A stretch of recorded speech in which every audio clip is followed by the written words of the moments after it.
კიდევ ერთხელ მოგესალმებით პოზიტივი საინფორმაციო სამსახური აგრძელებს თქვენთვის მუშაობას მე ლევან წუწუნავა ვარ. საქართველოში ქრისტიანობის სახელმწიფო რელიგიად გამოცხადების 1700 წლის იუბილის აღნიშვნა მასშტაბური საგანმანათლებლო და კულტურული ღონისძიებებით იგეგმება. საკითხთან დაკავშირებით მთავრობისა და საპატრიარქოს ერთობლივი კომისიის სხდომაზე იმსჯელის.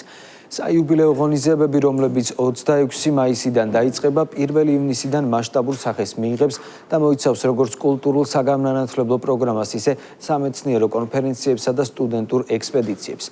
ქრისტიანობის სახელმწიფო რელიგიად გამოცხადების 1700 წლის იუბილის აღსანიშნავი ღონისძიებები სვეტიცხოვლობის დღესასწაულის ჩათვლით გაგრძელდება. 14 ოქტომბერს დაგეგმილია სიმპოზიუმი თემაზე ღმერთი სამშობლო ადამიანი.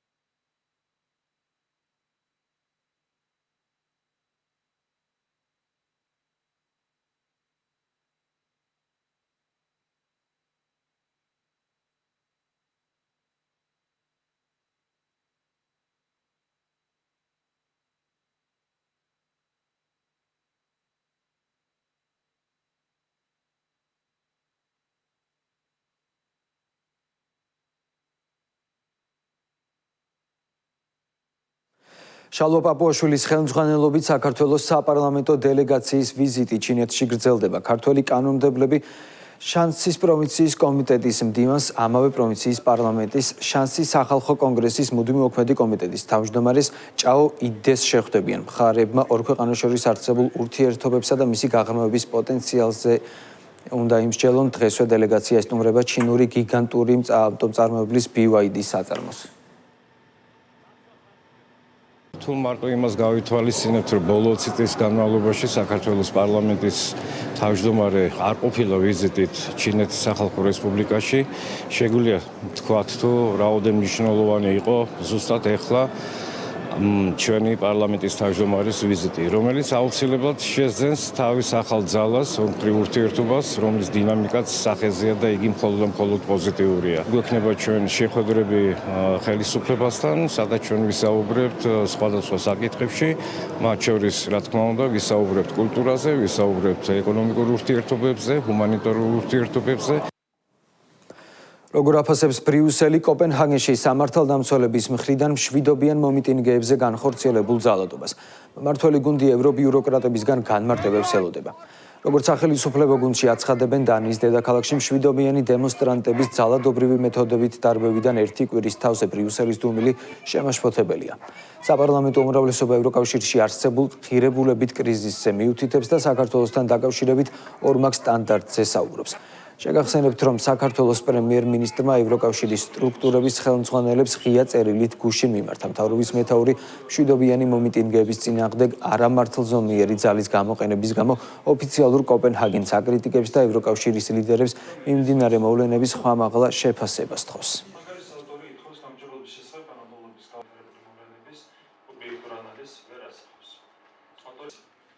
ევროკავშირი სულ უფრო და უფრო მეტად ცილდება იმ ღირებულებებს, რის გარშემო სახელმწიფოთა ეს გაერთიანება თავის დროზე შეიქმნა.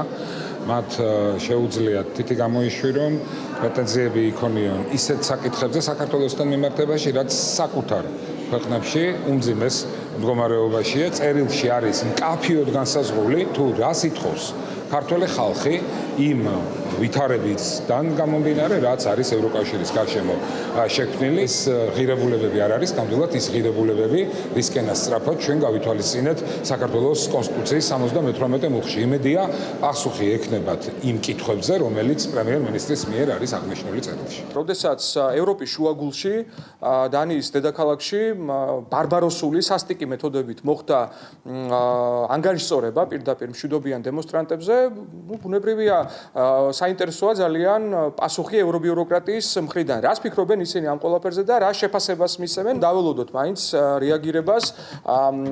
თუნდაც დუმილი ამ შემთხვევაში რა თქმა უნდა იქნება გარკვეული პასუხი და ჩვენ ეს დუმილი ასეთის არსებობის შემთხვევაში რა თქმა უნდა კიდევ ერთხელ შეიძლება მივიჩნიოთ იმათ, რომ საქმე გვაქვს ორმაგ სტანდარტებთან. თქმილიც არაფერი აქვს შესაბამისად არ ვფიქრობ, რომ შეიძლება რაიმე პასუხი გასცენ პრემიერ-მინისტრის ამ მიმართვას, იმიტომ რომ ეს თვითონაც იციან, რომ ეს არის ზუსტად ორმაგი სტანდარტი. არ არის ეს სწორი მიდგომა, რაც არის მათთვის მისაღები ის, რომ ჩვენთვის იყოს მიუღებელი. რა თქმა უნდა, მიუღებელია, რასაც დანიის ხელისუფლება აკეთებდა მომიტინგეების წინააღმდეგ, მშვიდობიანი მომიტინგეები. პარალელურად გავლება არ შეიძლება ჩვენთან მომიტინგეები მოლოტოვის კოქტეილებით პოლიციელებს წვავდნენ. გერმანიის ქალაქ ზაარბრიუკენის გადაწყვეტილება 50 წლის წინ დამეგობრებულ თბილისთან ყველანაირი კავშირის შეწყვეტის შესახებ მმართველი გუნდისთვის ევროპის ქვეყნებში Deep State-ის მძლავრი გავლენების მორიგი დასტურია. ქართული ოცნების განმარტებით ერთადერთი ვინც ამ გადაწყვეტილებით დაზარალდება თავად ზაარბრიუკენია, რომელიც არაფორმალური ძალების ინტერესების შესაბამისად დამეგობრებულ ქალაქთან ძალმომრეობით მიდგომას ირჩევს. ემილის მონგრელია ეს ყველაფერი, რამდენად შორს არის წასული Deep State-ი, რამდენად შორს არის წასული ევრობიუროკრატია და ის ქვეყნები, რომელიც რამდენიმე ქვეყანა, რომელიც ესოდენ ექვემდებარება ამ ლაიტმოტივს, რომ ყუილის ფარგლებში შეუძლიათ წლების წინ ჯერ კიდევ საბჭოთა პერიოდში არსებული რაღაცა მეგობრული ურთიერთობების გაწყვეტა ჩვენს დედაქალაქთან ნაკლებად დაზიანდება ამით თბილისი ის ზიანი რომელიც ასეთი ორმაგი სტანდარტით ყუილებით და ძალმომრეობით არის პირველ რიგში მიადგება იმ ხარეს რომელიც ეწევა ამ ძალმომრეობას დღეს როდესაც Deep State-ის წარმომადგენლებს უკვე სულ უფრო მეტად ეცლებათ ხელიდან ბერკეტები იმისათვის რომ ზეგავლენა მოახდინონ ქართულ საზოგადოებაზე, აი ამგვარი უსუსური ფორმებით ცდილობენ რომ მოახდინონ ანგარიშწორება ჩვენს ხალხზე და რა თქმა უნდა არ მგონია რომ ვინმე მეს სერიოზულად მიიღოს და აღიქვას სპეციალური სამმართველო, რომელიც აგრესიული კომუნიკაციის სისტემური მონიტორინგის მიზნით შინაგან საქმეთა სამინისტროს ბაზაზე შეიქმნება ფუნქციონირებას უახლოეს პერიოდში დაიწყებს. როგორც საპარლამენტო უმრავლესობაში აცხადებენ საზოგადოების ინტერესების დაცვის პროცესში, რომელიც პირდაპირ დაკავშირებულია საჯარო სივრცეში სიძულვილის ენის პრევენციასთან, სახელმწიფო უკომპრომისო იქნება. სხვადასხვა დაფინანსებული NGO-ები გამუდმებით ცდილობდნენ იმ ლექსიკის დამკვიდრებას ჩვენს რეალობაში, რაც ნამდვილად არ შედის ქართველი ადამიანის სასაუბრო ლექსიკონში და ეს ყველაფერი შეგნებულად მიზანმიმართულად საზოგადოების გახლეჩვის დანაწევრების ნაპრალის გაჩენის მიზნით ხდებოდა. კანონმდებლობა ამ საკითხთან დაკავშირებით უკვე არსებობს საზოგადოებას მოეხსენება, ეხლა ჯერია ეფექტურ აღსრულებაზე. ჩვენ ქვეყანაში უნდა დამკვიდრდეს შინაარსზე და საგნობრივი დისკუსიები და უნდა გამოვრიცხოთ ყველა ის სიძულვილის ენის დამკვიდრების მცდელობები, რაც ბოლო პერიოდში სამწუხაროდ არა მხოლოდ საქართველოში, არამედ გლობალურად ხედავთ. თქვენც აი ჟურნალისტები იყავით არაერთი თავდასხმის სიძულვილის ენის და ძალადობრივი შეტევის სამიზნეები და ამაზე სახელმწიფო უნდა მოახდინოს რეაგირება და მათ შორის თქვენი, მათ შორის თითოეული მოქალაქის უფლებები უნდა დაიცვას. ეს მიზანმიმართულად წლების განმავლობაში იყო წახალისებული, დაფინანსებული ისევ და ისევ ასე ვთქვათ გარე აქტორების მხრიდან იმისათვის რათა რაც შეიძლება მოხდარიყო ქართულ საზოგადოებაში შუღლის გაღვივება ამ თვალსაზრისით ჩვენ ვიქნებით აბსოლუტურად უკომპრომისონი ვინაიდან შეურაცხყოფელი ასე ვთქვათ ტერმინებით საუბარი ლანძღვაგინება შეურაცხყოფელი გადაკიდება ეს სხვათა შორის ადამიანის უფლებათა ევროპული სასამართლოს პრაქტიკითაც არავითარ შემთხვევაში არ შეიძლება მოექცეს გამოხატვის თავისუფლებით დაცულ სფეროში რუმინეთის სენატის იურიდიულმა კომისიამ მიიღო კანონპროექტი, რომელიც არასამთავრობო ორგანიზაციებს დაფინანსების წყაროების გამჟღავნებას ავალდებულებს. ამის შესახებ რუმინული მედია წერს, კანონპროექტის თანახმად არასამთავრობო ორგანიზაციები ვალდებულები იქნებიან რუმინეთის საგადასახადო სამსახურში წარადგინონ წლიური დეკლარაციები ყველა შემოსავლისა და დაფინანსების წყაროების შესახებ. როგორც ცნობილია, 5000 ლეიზე მეტი შემოსავლის შემთხვევაში ორგანიზაციები ვალდებულნი იქნებიან დეკლარაცია წარადგინონ ფიზიკური პირების ყველა საიდენტიფიკაციო მონაცემის მითითებით. იმ შემთხვევაში, თუ ორგანიზაცია დეკლარაციას არ წარადგენს, საქმიანობის ავტომატურ შეჩერებას გამოიწვევს, ხოლო თუ შეუსაბამობა 1 წელზე მეტხანს გაგრძელდება, ეს უკვე ასოციაციის ან ფონდის საქმიანობის გაუქმებას გამოიწვევს. კანონპროექტი დასამტკიცებლად დეპუტატთა პალატას გადაეცა.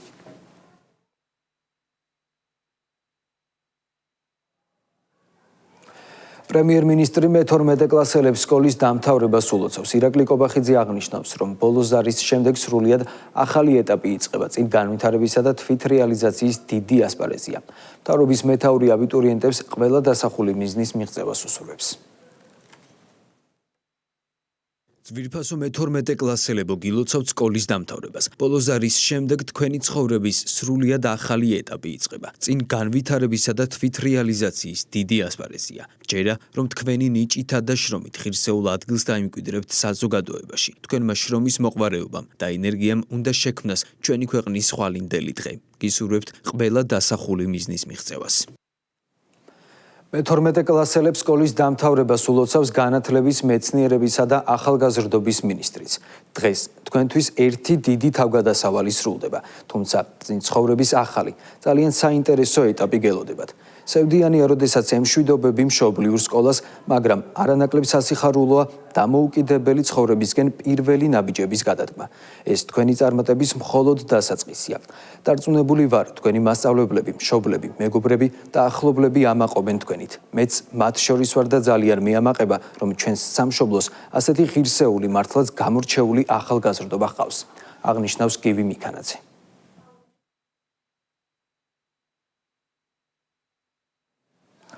ჩვენი ქვეყნის ჯანდაცვის მინისტრი ჯანმრთელობის მსოფლიო ასამბლეის 79 სესიის ფარგლებში გამართულ გენერალურ დისკუსიაზე სიტყვით გამოვიდა. მიხეილ სარჯოლაძემ საქართველოში განხორციელებულ ჯანდაცვის რეფორმებზე ისაუბრა და აღნიშნა, რომ საყოველთაო ჯანდაცვის პროგრამის ამოქმედების შემდეგ სახელმწიფოს მიერ დაფინანსებულ სერვისებზე ხელმისაწვდომობა მოსახლეობის 95%-ზე მეტს აქვს.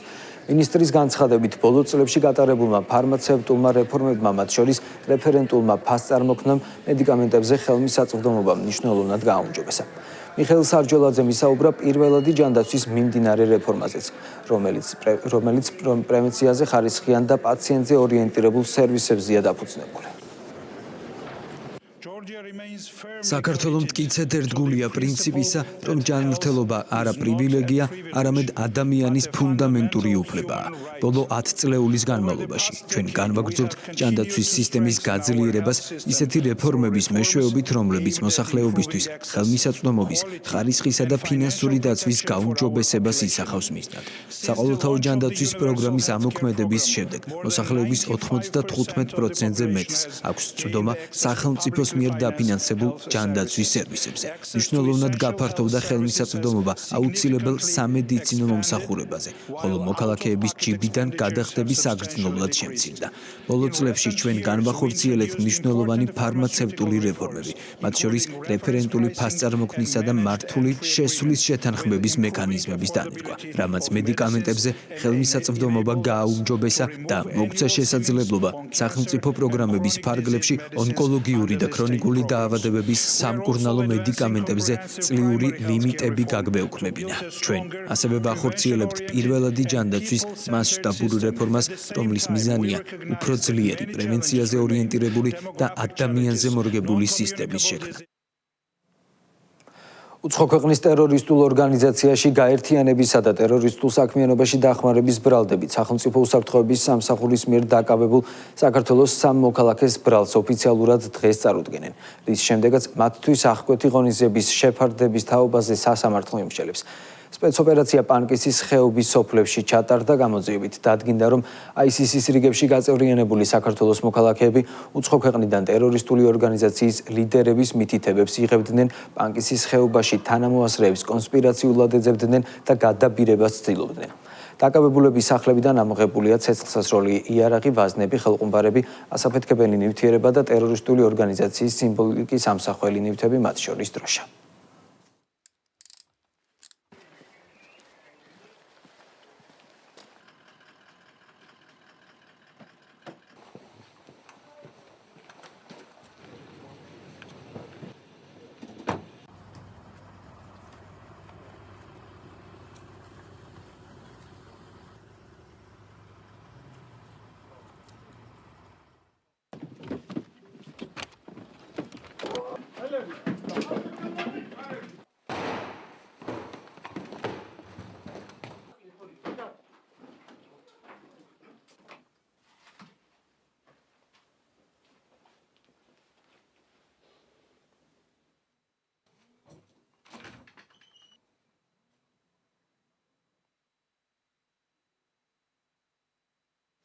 საპატრიარქო სრულიად საქართველოს კათოლიკოს პატრიარქის შიო მესამისა და დიოშენის კუნთოვანი დისტროფიის მქონე ბავშვების მშობლების შეხვედრასთან დაკავშირებით ინფორმაციას ავრცელებს. როგორც განცხადებაში აღნიშნული საკითხი საჭიროებს როგორც სამედიცინო, ისე სოციალურ და ინსტიტუციურ დონეზე კოორდინირებულ მუშაობას.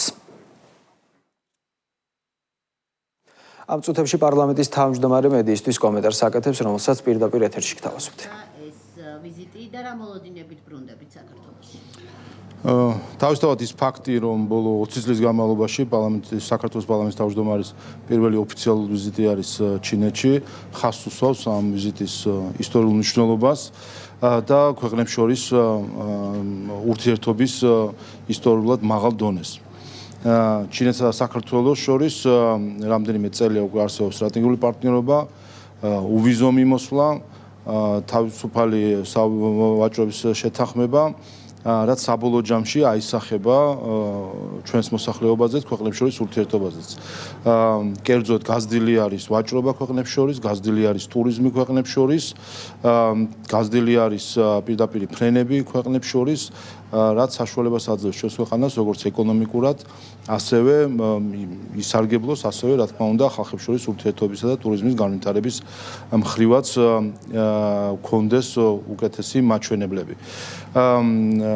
ამ ვიზიტის ფარგლებში მქონდა შესაძლებლობა შევხედოდი ჩემს კოლეგას, პარლამენტის თავმჯდომარეს, ასევე მქონდა შეხვედრა იმ წრეებთან, რომლებსაც მნიშვნელოვანი გავლენა აქვს პოლიტიკური გადაწყვეტილებების მიღებაზე და გვესაუბრა ჩვენს ქვეყნებს შორის ურთიერთობაზე, ასევე გვესაუბრა სოფლიოში არსებულ გამოწვევებზე უსაფრთხოებისა და საერთაშორისო სამართლის პრინციპების რღვევის მხრივ. და აქ ნათელი არის, რომ ჩინეთის ხელისუფლებას და ჩვენ გვაქვს აბსოლუტურად იდენტური მიდგომა, რომ საერთაშორისო სამართლის პატივისცემას უნდა დაუბრუნდეს ყველა ქვეყანა და ის გამოდა ერთი მხრივ და მეორე მხრივ მშვიდობიანი თანაცხოვრების პრინციპი უნდა იყოს მთავარი. ამ ვიზიტის ფარგლებში დღეს ასევე ვიმყოფებით შანსის პროვინციაში. პროვინცია, რომელიც 40 მილიონამდე მოსახლეობას ითვლის, არის ერთ-ერთი წამყვანი რეგიონი სოფლის მეურნეობაში მაღალი ტექნოლოგიების გამოყენების მხრივ და ამ მხრივაც საინტერესო იყო ჩვენთვის ამ რეგიონის გამოცდილებას საუბარი ადგილობრივი პარლამენტის თავმჯდომარესთან, ასევე სიანი ამ რეგიონის დედაქალაქი გახლავთ აბრეშუმის გზის საწყისი წერტილი ისტორიულად და ამ მხრივაც მნიშვნელოვანი არის, ვინაიდან საქართველოს სწორედ როგორც დამაკავშირებელი ჩინეთისა და ევროპის, როგორც ერთ-ერთი მთავარი რგოლი აბრეშუმის გზის გზაზე არის დაინტერესებული, რომ ქონდეს ძალიან მჭიდრო ურთიერთობები ჩვენს კოლეგებთან ჩინეთში. ბატონ შალა, სხვა მიმდინარე პოლიტიკურ საკითხებზეც კითხავთ, გუშინ პრემიერ-მინისტრმა ევროსტრუქტურების ხელმძღვანელებს ღია წერილი გაუგზავნა. რა მოლოდინი გაქვთ? შეიძლება თუ არა, რომ მაგალითად კოპენჰაგენის შემთხვევამ დაასრულოს საქართველოს მიმართ ის მიდგომა, რომელიც ევროსტრუქტურებს აქვს, გულისხმობ ყველაფერზე მუდმივ კრიტიკას. როგორი გონიათ, რა შედეგი ექნება ამ ღია წერილს? ნახოთ, მე ვისურვებდი, რომ სერიოზულად მიუდგნენ ადამიანის უფლებების მდგომარეობას ევროკავშირში, ბრიუსელის ჩინოვნიკები, ვინაიდან ჩვენ ხედავთ და არა მხოლოდ ჩვენ, ამერიკის შეერთებული შტატებისგანაც მიიღეს კიდევ უფრო მწვავე კრიტიკა. ხედავთ, რომ დღითი დღე უარესდება ადამიანის უფლებების მდგომარეობა ევროკავშირში, რაც ეხება გამოხატვის თავისუფლებას და კოპენჰაგენი ეს არ არის ცალკეული გამონაკლისი, ჩვენ იგივე სურათები ვიხილეთ ბერლინში, პარიზში, სხვა დედაქალაქებში მშვიდობიანი მიტინგების დარბევის დროს. კოპენჰაგენში ეს განსაკუთრებული ბრუტალურობა იყო ჩვენ რაც ვიხილეთ, ოდესაც ხელკეტებით და ძაღლებით დაარბიეს მშვიდობიანი დემონსტრანტები, მაშინ ოდესაც არანაირ საფრთხეს არავისთვის არ წარმოადგენდნენ. და ნახეთ ჩვენ რომ მათ შორის როგორც ჩანს დანიის პოლიცია არ აპირებს რომ გამოიძიოს ეს დარბევა და მნიშვნელოვანი არის სწორედ ის რომ გამოძიებული იქნეს და დამნაშავეები დასჯილიყოს. მე აქვე კიდევ ერთხელ გავიხსენებ ერთ საკითხს, რომელზეც მე ადრეს მისაუბრე, რაც დანიას შეეხება, ეს არ არის დანიის შემთხვევაშიც გამონაკლისი ადამიანის უფლებების მხრივ. დანიას ძალიან მძიმე ისტორია აქვს ადამიანის უფლებების დარღვევისა. 10 წლეულების განმავლობაში 90-იანი წლების ჩათვლით იცით რომ გრენლანდიის მოსახლეობის ქალი მოსახლეობის ნახევარის იძულებით და მოტყუებით სტერილიზაცია განახორციელა დანიის ხელისუფლებამ მაშინ როდესაც იყო ევროკავშირის წევრი უკვე დანია გარდა ამისა აწარმოებდა სოციალურ ექსპერიმენტებს გრენლანდია ბავშვებზე რომელსაც იტაცებდნენ მათი ოჯახებიდან გამოჰყავდათ და უგზავნავდნენ საკუთარ მშობლიურ ენაზე საუბარს და სოციალური ექსპერიმენტი იყო რომ აღეზარდათ ჭეშმარიტ დანიელ მოქალაქეებად არც ერთი მთელი ეს სისტემა რომელიც შეფასებული იქნა ასევე როგორც გენოციდი ზოგიერთი გრენლანდიელი პოლიტიკოსის მხრიდანაც არ არის გამოძიებული დღემდე არავინ არ არის დასჯილი გენოციდიდან გათანაბრებული ამ დანაშაულის ადამიანობის წინააღმდეგ ამ დანაშაულის გამო დანიაში და სამწუხარო არის, როდესაც შემდეგ ასეთი ქვეყნიდან წარმომადგენლები შემდეგ სხვებს ესაუბრებიან ხოლმე რაიმე სტანდარტებზე. და ბოლოს ჩვენ უნდა გავითავისუფლოთ თავი იმ კომპლექსებისგან, რომელსაც ცდილობდნენ, რომ წლების განმავლობაში მოეხვიათ ქართველი ხალხისთვის. თვითონ ჩვენ ვართ რაღაც მეორე ხარისხოვანი ერი, ბოლომდე არ განვითარებული ერი, თითქოს დანიამ თუ გერმანიამ თუ სხვა ქვეყანამ უნდა გვასწავლოს როგორი არის სწორი ცხოვრება, როგორი არის სწორი ევროპელობა, როგორ არის სწორად ქვეყნის შენება. იქით ვასწავლის ყველას რას ნიშნავს ევროპელობა და რას ნიშნავს ადამიანის უფლებები. ამიტომ ჩვენ საბოლოო ჯამში უნდა მოვიცილოთ ეს გარედან ძალად მოხვეული კომპლექსი, რომ ჩვენ აქ ვართ თითქოს მოწაფეები და კლასის დამრიგებლად ყვანან ზოგიერთი ქვეყნების წარმომადგენლები, რომელსაც კიდევ ერთხელ გენოციდიდან გათანაბრებული დანაშაულები აქვს ჩადენილი საკუთარი მოსახლეობის წინააღმდეგ და დღემდე არ აქვს ეს საკითხები გამოძიებული და არავინ არ არის დასჯილი დღემდე დანიაში იმ სისტემური დანაშაულისთვის, რომელიც ევროკავშირის წევრ დანიაში ხდებოდა. ბატონ შალო, მე მინდა გითხოთ ნაციონალური მოძრაობისა და ალტ-ინფოს წევრების განცხადებებზე მეხუთე დღეა ისინი ამტკიცებენ, რომ ნაციონალური მოძრაობის დროს არსებულ პატიმართა რაოდენობას გადააჭარბა დღეს არსებულმა პატიმრების რაოდენობამ, თუმცა ბრალდებულები და მსჯავრდებულები ყავთ გაერთიანებული ამ სტატისტიკაში, რა მონაცემებიც მათ მოჰყავთ, რას ნიშნავს მათი ეს აქციები თქვენი აზრით? ხო, ნახეთ ჩვენ რომ კვლავ ბრიუსელის პროპაგანდისტების კამპანია, რომელიც იქნა გაჩაღებული მსჯავრდებულებთან დაკავშირებით, რაც არის უმარტივესი ტყუილი და манипуляция, მსჯავრდებულთა რაოდენობას, რომელშიც შედის არამხოლოდ პატიმრები, არამედ შედიან პირობითი მსჯავრები, ვისაც აქვთ პრობაცია, ვისაც არის და ყველა საერთოდ სასამართლო გადაწყვეტილება ვიზეც არსებობს.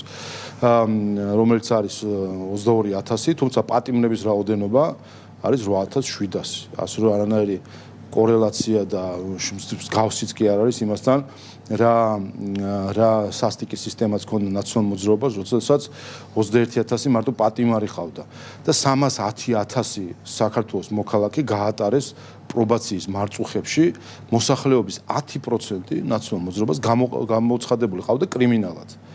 ასე რომ ისინი ვინც სწორედ ამ კრიმინალურ რეჟიმის მეხოტბეები, წარმომადგენლები და გულშემატკივრები არიან, იმის გამო რომ ახლა ცდილობენ რაღაცნაირად თავის დამკვიდრებას, ასეთ манипуляციას ავრცელებენ. მაგრამ კიდევ ერთხელ დააკვირდით, რომ ამ დეზინფორმაციის გავრცელებაში კოორდინირებულად ჩართული იყო ბრიუსელის ყველა პროპაგანდისტული მედია თუ პროპაგანდისტი აქტივისტი. ბატონ შალო, ოპოზიციაში არსებულ დაპირისპირებაზე უნდა გითხოთ, გავრცელებული ინფორმაციით ორი დღის წინ ალიანს ჰქონდა შეხვედრა აქციის მოსამზადებელ ღონისძიებებთან დაკავშირებით, რომელსაც ნაციონალური მოძრაობა არ დასწრებია, აი როგორ აფასებთ და 26 მაისთან დაკავშირებით რა რესურსს ხედავთ მათში? არანაირ 26 მაისს ჩვენ აღვნიშნავთ ჩვენი ქვეყნის დამოუკიდებლობის დღეს და ქართული ხალხის ზეიმი იქნება ეს და რა თქმა უნდა ხედავთ რომ ყავს მარგინალების ჯგუფი რომელიც მიზანი არის ერთადერთი რამ რომ თავები დაანახოს თავის პატრონებს ასე რომ ეს დანახების პოლიტიკა რომელიც მათ აქვს შეუძლიათ ასე აწარმოონ და იყვნენ თავის დამკვეთებთან ამ ურთიერთობაში ქართული ხალხი აღნიშნავს დამოუკიდებლობის დღეს და იქ იქნება ქართული ხალხი დამოუკიდებლობის დღის აღსანიშნავად როგორც არის ყველა დიდ დღესასწაულზე და ყველა დიდ მოვლენაზე ჩვენს ქვეყანაში და ხედავთ რომ ეს მარგინალური ჯგუფი პოლიტიკოსებისა თუ აქტივისტებისა მხოლოდ ერთი რამით არის დაინტერესებული რომ რაიმენაირად ასიამოვნონ უცხოელებს რომელიც მათ დაკვეთებს აძლევენ. ბატონო შალვა მთავრობის ახალი ინიციატივაზე უნდა გკითხოთ ასევე სიძულვილის კამპანიის წინააღმდეგ გვაინტერესებს რა პოზიცია გაქვთ თქვენ ამ საკითხთან დაკავშირებით? მნიშვნელოვანი არის და სულად მისასალმებელია იცით რომ კანონმდებლობა უკვე გარკვეული პერიოდია რაც საქართველოს პარლამენტმა მოიყვანა შესაბამისობაში იმ სტანდარტებთან რომელიც უნდა არსებობდეს დემოკრატიულ სახელმწიფოში რომელიც არ უშვებს მათ შორის სიძულვილის ენას ასე რომ კანონმდებლობა არის სათანადო დონეზე მნიშვნელოვანი არის რომ აღსრულებაც იყოს აქტიური და ამ მხრივ მისასალმებელია რომ შენსაკუთრ სამინისტრომ გადაწყვიტა პროაქტიულად მიუდგეს ამ საკითხს შექმნა სპეციალური დანაყოფი რომელიც დაკავდება იმით რომ აღმოიფხვრას ის ცდილობები ვარძლის და ასე ვთქვათ ტრობის დათესვისა რომელიც სინამდვილეში მიზანიც სინამდვილეში აქვს სიძულვილის ენა საქართველოში. აქვე კიდევ ერთხელ ვიტყვი რომ ეს ყველაფერი ჩვენ თუ დავაკვირდებით არის სრულიად გარედან თავს მოხვეული სიძულვილის კამპანიები შეგახსენებთ და მათ შორის აი გუშინი იყო ზუსტად სტრასბურგის სასამართლოს გადაწყვეტილება რომელმაც საბოლოო ჯამში ბეჭედი დაუშვა საქართველოს ხელისუფლების პოლიტიკას და სრული მხარდაჭერა არის ამ გადაწყვეტილებით ამ პოლიტიკის მიმართ და შეგახსენებთ ასე ხება საქმე ეხება 2022 წელს ერთ-ერთი მორიგი აქტივისტის მიერ პირდაპირ შეურაცხყოფას უშვერი სიტყვებით პოლიტიკოსების თუ საჯარო მოხელეების რის გამოც მათ დაიკისრა ჯარიმა. და ეს საქმე სტრასბურგში წაიღო საქართველოს ახალგაზრდა იურისტთა ასოციაციამ. ვისგან ფინანსდება საია, ევროკავშირისგან ფინანსდება. ანუ წაიღო საიამ სტრასბურგში და ამტკიცებდა რომ ადამიანისთვის დედის გინება არის ჩვეულებრივი დემოკრატიისთვის დამახასიათებელი ასე ვთქვათ მოვლენა და უშვერი სიტყვებით შეურაცხყოფა სიძულვილის ენა ეს უნდა იყოს ჩვეულებრივი დისკუსიის დემოკრატიული ასე ვთქვათ მსჯელობის ნაწილი. ასე რომ ევროკავშირი აფინანსებდა ჩვენთან სიძულვილის ენის როგორც დამკვიდრებას ისე მის არ აღმოფხვრას ვინაიდან მცდელობა სწორედ ეს იყო საიასი ევროკავშირის დაფინანსებით რომ სტრასბურგის სასამართლოსგან მიიღოთ გადაწყვეტილება რომ ადამიანის შეურაცხყოფა არის ჩვეულებრივი ნაწილი ასე ვთქვათ გამოხატვის თავისუფლებისა და არანაირი რეაქცია ამაზე არ ყოფილიყო და კიდე კარგი რომ სტრასბურგში კიდევ ერთხელ საქართველოს დაამარცხა ბრიუსელი რომელიც ცდილობდა რომ ჩვენთან სიძულვილის ენა დაემკვიდრებინა. ასე რომ ეს არის კიდე ერთი მარცხი ბრიუსელის საქართველოსთან და კიდე ერთი გამარჯვება ქართული ხალხის და კიდე ერთი მხილება, რომ სიძულვილის ენა სულად ითესება ხდება დათესვა გარედან. თქვენ გახსოვთ მათ შორის ელჩები ჩართული სიძულვილის კამპანიაში. შეგახსენებთ გერმანიის ელჩს, რომელიც ფაშისტური პლაკატის და სლოგანის ფონზე პოზირებდა ერთ-ერთ შეხვედრაზე და ამაზე რეაქციაც კი არ აქვს არანაირი. შეგახსენებთ თქვენ იმას რომ მე არაერთხელ მიმართ ევროკავშირის ელჩს, ორჯერ წერილობით მიმართ ევროკავშირის ელჩს, რომ სიტყვიერად მაინც დაეგმო არა ზოგადად არამედ მის მიერვე დაფინანსებული ადამიანების მხრიდან სიძულვილი ძალადობა ნული რეაქცია. შეგახსენებთ რომ ევროკავშირის საელჩო არათუ გმობს სიძულვილის ენას, არამედ მათ ვინც სიძულვილის ენით გამოირჩევა აჯილდოებს შემდეგ სხვადასხვა პრიზებით და მედიის გურუებად აცხადებს ლამის. ასე რომ ეს საკითხი წარმოადგენს კიდევ ერთხელ არა მხოლოდ ესთეტიკის ან რაღაცა ემოციების საკითხი, ეს არის ეროვნული უსაფრთხოების საკითხი, რომ შეურაცხყოფა სიძულვილის ენა, ზიზღის ენა არ იყოს ნაწილი საზოგადოებრივი თუ პოლიტიკური დისკუსიის დროს როგორც ლექსიკის ნაწილი. ბატონ შალვა, 20 მაისიდან დიდ ბრიტანეთში ისევ შესაძლებელი იქნება რუსული ნავთობისგან წარმოებული პროდუქტების დიზელის და საავიაციო საწვავების იმპორტი. რას ნიშნავს თქვენი შეფასებით დიდი ბრიტანეთის ეს გადაწყვეტილება განსაკუთრებით იმ ფონზე, როდესაც ქვეყნები საქართველოს ხშირად სწორედ რუსეთის სანქციების გვერდის ავლაში ადანაშაულებენ მტკიცებულებების გარეშე? ახლა ბრიტანეთმა ისე უკანა ახლა ეს ვაჭრო. ეს ნიშნავს მხოლოდ ერთ რამეს, თუ რამდენად ფარისეველი არის ბრიტანეთის მთავრობა, რომელიც საქართველოსგან პირდაპირ ითხოვდა, რომ საქართველოსში არ შემოსულიყო რუსეთიდან ნავთობპროდუქტები და საზოგადოებას ვეტყვი ერთ ამბავს. მე მგონი აქამდეც ნათქვამი თუ არ მაქვს, ახლა შეიძლება პირველად გაიგონ, რომ სწორედ ბრიტანეთის ელჩი პირადად დადიოდა სხვადასხვა კაბინეტებში, მათ შორის პარლამენტში, პარლამენტის სხვადასხვა წევრთან ითხოვდა შეხვედრებს, ხან ჩაიზე, ხან კაბინეტში, ხან როგორ და ნახევრად მუქარა შერეული ტონით ესაუბრებოდა იმაზე, რომ საქართველოსში არ უნდა შემოსულიყო რუსული ნავთობპროდუქტები. ამაზე როცა ეუბნებოდნენ, რომ კი მაგრამ რა გზით უნდა გააკეთოს საქართველოს გამოდის უნდა სანქცია დააწესოს, დაუწესოს რუსეთს, ვინაიდან სხვანაირად როგორ უნდა შეზღუდოს თავისუფალი ვაჭრობა. საუბრობდა რომ სანქცია აუცილებელი არ არის, ბიზნესზე ზეწოლა განახორციელეთ, რომ მათ არ შემოიტანოს. აი ასეთი წარმოდგენები აქვს ბრიტანეთის მოქმედებს, რომ საქართველოს ხელისუფლებამ ბიზნესზე ზეწოლით მაგრამ სინამდვილეში რა თქმა უნდა გულისხმობდა რომ სანქციები უნდა დაგვეწესებინა ბოლოს, ან სანქციები უნდა დაგვეწესებინა რუსეთს, ან ბიზნესზე ზეწოლით უნდა ზეწოლით უნდა მოგვეხდინა ბიზნესისთვის, რომ არ შემოეტანა არ ევაჭრა ისე როგორც მას სურდა. ეს ერთი. მეორე, როდესაც მას ეუბნებოდა, კი მაგრამ თუ კი არ შემოეს ნავთობპროდუქტები, მაშინ გამოუარო სხვა ბაზარს და უნდა მოიძიოს ბიზნესმა ნავთობპროდუქტები, რაც გააძვირებს საქართველოში ბენზინის ფასის გაძვირება გააძვირებს პურის ფასის გაძვირება გააძვირებს სხვა რამეს და საბოლოო ჯამში გაძვირდება ცხოვრება. ამაზე მისი პასუხი იყო, რომ რასიზავ ჩვენს მოქალაქეებსაც გაუძვირდა ცხოვრება, მეც იხდიან და თქვენებაც მეტი გადაიხადონ. ეს არის პირდაპირ ციტატა ბრიტანეთის მოქმედი ელჩის სიტყვებისა. და დღეს ვიგებთ ამას, რომ თავად ბრიტანეთმა გააუქმა სანქციები თურმე რუსეთის და რასაც ეძახდნენ, რომ რუსეთთან ვაჭრობა ნიშნავს, რომ მას აძლევს საშუალებას, რომ ტანკები გამოუშვას და შემდეგ უკრაინელებს ესროლოს. აი ტანკებისთვის უნდა ფული მისცეს მათივე ლოგიკით თუ ვიმსჯელებთ რუსეთს. რა არის მორალი ამ ისტორიის? ამ ისტორიის მორალი არის, რომ ბრიტანეთის ელჩს საქართველოს მოსახლეობა ძალიან დიდად არანაღვლებს. მისთვის მნიშვნელოვანია დავალებების შესრულება, მისთვის მნიშვნელოვანია ის, რომ აიძულოს რაღაცა გადაწყვეტილებები, რა დაემართება საქართველოს მოქალაქეს. კორექტულად რო ვთქვათ, ნაკლებად აღელვებს ბრიტანეთის ელჩს. და მეორე მორალი, ჩვენ რომ მოგვესმინა ბრიტანეთის აი მოქმედი ელჩისთვის, დღეს საქართველო ამის შედეგად იქნებოდა ამ ესკალაციის შედეგად ალბათ გაწყდებოდა საერთოდ ეკონომიკური კავშირები რუსეთთან. ჩვენ თუ არ შემოვიტანით ნავთობს, ალბათ ისინი იტყოდნენ, რომ მაშინ ჩვენ ემბარგოს დავადებთ თუ დავასანქცირებთ ქართულ ღვინოს და არ შევიტანთ. ჩავარდებოდით ეკონომიკურ კოლაფსში.